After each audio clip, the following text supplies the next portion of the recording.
Teman-teman pernah nggak membayangkan hidup tanpa agama? Tidak ada surga, tidak ada neraka, tidak ada dosa, bahkan tidak ada pahala. Pertanyaannya sederhana, apakah kita masih akan menjadi orang baik? Kalau tidak ada yang melihat, kalau tidak ada yang menghakimi, kalau tidak ada konsekuensi, apakah kejujuran itu masih penting? Atau jangan-jangan teman-teman, selama ini kita berbuat baik hanya karena takut? Nah, kali ini kita akan membahas satu pertanyaan yang mungkin agak tidak nyaman ya, tetapi menurut saya itu sangat penting untuk ditanyakan, yaitu apakah manusia masih bermoral tanpa agama? Kita sering percaya bahwa moral itu datang dari agama, bahwa manusia itu berbuat baik karena Tuhan memerintahkannya. Tetapi realitas itu sering membingungkan, teman-teman. Kita hidup di masyarakat religius, tetapi korupsi tetap ada, bullying tetap terjadi, kebohongan tetap menyebar di media sosial. Nah, ini membuat satu pertanyaan filosofis muncul. Apakah agama otomatis membuat manusia itu bermoral? Atau jangan-jangan moral itu sebenarnya lahir dari sesuatu yang lain? Seorang filsuf Jerman bernama Immanuel Kant itu pernah mengatakan sesuatu yang sangat radikal. Menurut dia, moral itu tidak berasal dari rasa takut kepada hukuman dan juga tidak dari keinginan mendapatkan pahala. Akan tetapi moral itu berasal dari kewajiban yang didasari oleh akal manusia itu sendiri. Bukan karena diawasi, bukan karena takut, tapi karena kita tahu bahwa itu benar. Makanya kan ini memberi contoh sederhana. Kalau misalkan kita jujur hanya karena takut dihukum, maka itu belum tentu disebut sebagai tindakan moral. Tetapi kalau kita jujur karena kita sadar bahwa kejujuran itu harus berlaku untuk semua orang, nah itulah yang namanya moralitas. Makanya dia itu menyebut imperatif kategoris, yaitu prinsipnya seperti ini. Bertindaklah hanya menurut aturan yang bisa kamu inginkan menjadi hukum universal. Makanya coba bayangkan kalau semua orang berbohong, kepercayaan itu pasti akan runtuh. Bahasa itu akan kehilangan makna. Masyarakat tidak bisa berjalan. Karena itu, kejujuran itu menjadi kewajiban moral. Bukan sekedar perintah agama, tetapi kebutuhan rasional manusia. Sekarang coba kita kembali ke kehidupan sehari-hari ya. Kenapa orang bisa baik di depan publik, tetapi berubah ketika sendirian? Mengapa misalkan siswa ini bisa tertib saat ada guru, tetapi melanggar saat tidak diawasi? Atau kenapa orang itu sopan di dunia nyata, tetapi kejam di media sosial? Jawabannya, mungkin kita sering mengganti moral itu dengan pengawasan. Padahal moralitas sejati itu justru muncul ketika tidak ada yang melihat. Makanya Immanuel Kant itu juga mengatakan sesuatu yang sangat penting, yaitu apa? Manusia itu tidak boleh diperlakukan sebagai alat. Manusia itu harus diperlakukan sebagai tujuan. Artinya apa? Tidak boleh memanfaatkan orang lain, tidak boleh merendahkan martabat orang lain, tidak boleh menjadikan manusia itu sebagai sekedar sarana ketika kita membutuhkan. Atau kalau kita pikirkan, misalkan bullying, hoax, dan korupsi, itu semuanya terjadi ketika manusia itu diperlakukan sebagai alat. Nah, lantas apakah agama itu tidak penting? Jawabannya tidak juga. Kan ini tidak menolak agama, dia hanya mengatakan bahwa moralitas itu tidak boleh bergantung pada rasa takut. Agama itu memberikan makna, agama memberi harapan, agama memberi arah spiritual, tetapi moralitas itu lahir dari kesadaran manusia itu sendiri. Dari hati nurani kita tahu bahwa ini benar, bahkan jika tidak ada yang melihat. Mungkin moralitas itu bukan soal siapa yang paling religius, tetapi siapa yang tetap berbuat benar ketika tidak ada yang memaksa. Dan mungkin pertanyaan terbesarnya itu bukan apakah manusia itu bermoral tanpa agama, tetapi pertanyaannya itu adalah apakah kita benar-benar bermoral ketika tidak ada yang melihat? Bayangkan seorang anak kecil, tidak ada yang mengajarinya filsafat, tidak ada yang menjelaskan teori moral, tetapi ketika dia melihat temannya menangis karena dipukul, dia tahu itu salah. Kenapa? Ya karena ada sesuatu di dalam diri manusia yang bisa mengenali benar dan salah, bahkan sebelum diajari. Makanya kan itu menyebut hal tersebut itu sebagai akal praktis, yaitu apa? Kemampuan manusia memberi hukum moral pada dirinya sendiri. Nah, masalahnya teman-teman, semakin kita dewasa, moral itu berubah menjadi negosiasi. Kita mulai berpikir, semua orang juga begitu.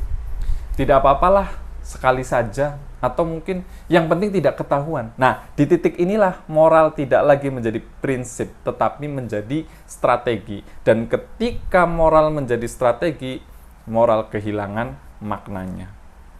Makanya perhatikan teman-teman, dunia digital kita hari ini, media sosial itu memberi kita satu ilusi berbahaya, bahwa tindakan tidak punya konsekuensi nyata. Orang bisa menghina tanpa melihat wajah yang terluka. Orang bisa berbohong tanpa melihat dampaknya. Dan orang bisa menyebarkan kebencian tanpa merasa bersalah.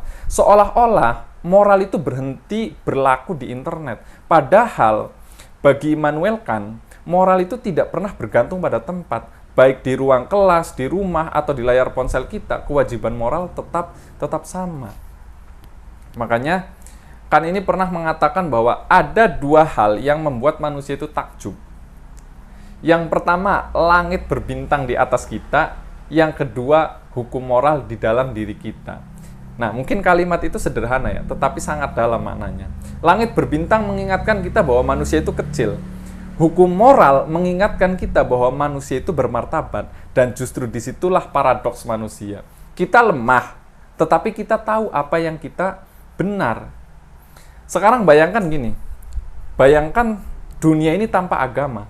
Apakah manusia otomatis menjadi jahat? Ya belum tentu juga. Karena bahkan tanpa agama, manusia itu masih memiliki akal, masih memiliki empati, masih memiliki kesadaran, dan juga rasa tanggung jawab. Inilah yang membuat peradaban. Nah, mungkin seperti hukum, demokrasi, hak asasi manusia itu tidak berdiri hanya di atas agama, tetapi di atas martabat manusia. Akan tetapi teman-teman, sebaliknya juga bisa berarti benar. Agama tanpa moralitas internal bisa menjadi kosong. Ritual memang tetap berjalan, simbol tetap ada, bahasa moral tetap digunakan, tetapi tindakan tidak berubah. Dan mungkin itulah yang sering kita lihat, kesalehan simbolik tidak selalu sejalan dengan kesalehan moral. Kan ini percaya bahwa manusia itu benar-benar bebas hanya ketika dia memilih yang benar, bukan bebas melakukan apa saja, tetapi bebas untuk taat pada hukum moral yang dia sadari sendiri. Makanya kebebasan itu bukan lawan moralitas, justru moralitas itu adalah bentuk tertinggi kebebasan. Jadi mungkin pertanyaan tentang moral dan agama bukan soal memilih salah satu, bukan moral atau agama, tetapi bagaimana moral dan agama bertemu dalam diri manusia. Agama memberi cahaya, moral memberi arah langkah, dan tanpa langkah cahaya tidak membawa kita kemana-mana. Dan terkadang teman-teman di akhir diskusi, pertanyaan moral itu selalu kembali ke tempat yang sama. Bukan ke kitab, bukan ke hukum, bukan ke pengawasan, tetapi ke diri sendiri. Ketika tidak ada yang melihat, ketika tidak ada yang menilai, ketika tidak ada yang memaksa, siapa kita sebenarnya? Makanya coba kita jujur sebentar. Kalau tidak ada agama, apakah kita masih tidak akan mencuri? Kalau tidak ada surga dan neraka, apakah kita masih akan memilih jujur?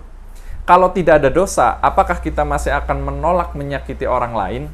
Pertanyaan ini memang tidak nyaman, tapi justru karena tidak nyaman itulah itu dianggap penting. Banyak orang berpikir bahwa tanpa agama manusia itu akan menjadi liar, bahwa moral hanyalah pagar yang dipasang oleh Tuhan. Tetapi Immanuel Kant itu justru membalik logika tersebut. Menurut dia, manusia itu tidak bermoral karena takut neraka. Kalau begitu, itu bukan moral, itu hanya kalkulasi. Moralitas sejati muncul ketika manusia itu berkata dalam dirinya, aku harus melakukan ini karena ini benar. Bukan karena diawasi, bukan karena dinilai, bukan karena pahala, tetapi karena akalnya mengakui. Kalau semua orang melakukan yang sebaliknya, dunia itu akan runtuh. Makanya mari kita ambil contoh yang sangat dekat dengan kehidupan kita saat ini. Misalkan, menggunakan AI untuk mengerjakan tugas, plagiarisme, copy paste skripsi, menyontek saat ujian online. Itu kan tidak ada yang tahu. Sistem tidak mendeteksi. Dosen bahkan kadang tidak sadar. Secara agama mungkin kamu masih merasa aman. Secara sosial kamu tidak ada konsekuensi.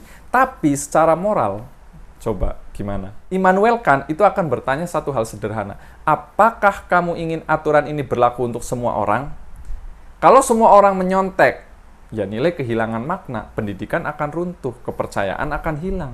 Karena itu, menyontek tidak bisa menjadi hukum universal. Dan karena itu, dia tidak jadi bermoral. Sederhana, rasional, tanpa dalil. Di sini kita mulai melihat ya, sesuatu yang lebih dalam, bahwa moralitas itu bukan tentang siapa yang paling religius, bukan tentang simbol, bukan tentang identitas, tetapi tentang konsistensi antara prinsip dan tindakan. Dan justru di zaman sekarang, di mana identitas dibangun dengan cepat, di mana kesalehan bisa dipamerkan, moralitas makin menjadi sunyi. Dia tidak terlihat, dia tidak viral, dia tidak trending, tetapi dia menentukan siapa kita sebenarnya. Sekarang, mari kita refleksikan lebih jauh ya. Bagaimana jika agama dan moral sebenarnya itu bukan musuh? Bagaimana jika agama adalah fondasi makna dan moral adalah fondasi tanggung jawab? Agama itu akan menjawab pertanyaan, untuk apa hidup ini? Nah, moral itu akan menjawab pertanyaan, bagaimana aku harus hidup? Tanpa agama, manusia mungkin masih bisa tahu apa yang benar, tapi mungkin dia akan kehilangan horizon maknanya. Tanpa moral, agama bisa kehilangan integritas. Makanya keduanya bukan untuk dipertentangkan, tetapi untuk dipertemukan. Akan tetapi tetap saja ya teman-teman, bahwa pertanyaan paling jujur itu ya kembali pada diri kita masing-masing. Kalau suatu hari semua pengawasan hilang, kalau reputasi tidak dipertaruhkan, kalau tidak ada hukum sosial, apakah kita masih akan memilih benar? Disitulah moral tanpa agama diuji, dan disitulah manusia menemukan jati dirinya. Makanya saya ingin menutup video ini dengan satu refleksi sederhana. Mungkin moralitas bukan soal takut pada Tuhan. Mungkin moralitas adalah cara yang kita pakai untuk menghormati martabat manusia, termasuk diri kita sendiri. Dan mungkin pertanyaan yang lebih penting itu bukan bisakah manusia bermoral tanpa agama, akan tetapi apakah kita sudah bermoral bahkan dengan agama kita? Sekarang saya ingin teman-teman membayangkan sesuatu. Bayangkan teman-teman hidup sendirian di dunia ini, tidak ada orang lain, tidak ada agama, tidak ada hukum, tidak ada pengawasan, hanya kalian. Apakah kata benar masih punya arti? Kalau jawabannya iya, berarti moral memang bukan sekedar aturan eksternal. Dia hidup di dalam diri manusia. Dan kalau jawabannya tidak, maka selama ini kita mungkin hanya hidup dalam ketakutan, bukan dalam kesadaran. Kita sering berbicara tentang iman, tetapi jarang berbicara tentang integritas. Kita sering membela agama, tapi jarang menguji diri sendiri. Padahal mungkin Tuhan tidak hanya bertanya, apakah kamu beribadah, tetapi Tuhan juga akan bertanya, apakah kamu adil, apakah kamu jujur, apakah kamu memperlakukan manusia sebagaimana mestinya, dan pertanyaan-pertanyaan itu bisa dijawab bahkan sebelum seorang menyebut nama Tuhan. Di zaman algoritma, di zaman pencitraan, di zaman di mana kebaikan bisa direkam dan diposting, moralitas menjadi sesuatu yang sunyi, teman-teman. Dia tidak lagi terlihat, dia tidak lagi dihargai, dia tidak sering viral, tetapi justru karena itu dia murni. Kebaikan yang tidak diposting, kejujuran yang tidak diketahui siapapun, keputusan benar yang tidak pernah diapresiasi, itulah mungkin bentuk moral paling tinggi. Immanuel Kant pernah berkata bahwa manusia bermartabat karena dia mampu memberi hukum pada dirinya sendiri. Artinya apa? Kita bukan robot, kita bukan mesin yang bergerak karena takut hukuman. Kita makhluk yang bisa berkata, aku memilih ini karena ini benar. Dan pilihan itu adalah bentuk kebebasan tertinggi. Jadi mungkin moral tanpa agama itu mungkin, tetapi pertanyaan yang lebih dalam itu adalah, apakah moral dengan agama sudah kita jalani dengan sungguh-sungguh? Karena pada akhirnya agama tanpa moral itu hanya sebatas menjadi simbol. Moral tanpa kesadaran itu bisa menjadi kosong. Tetapi ketika kesadaran dan keyakinan bertemu, disitulah manusia menjadi utuh.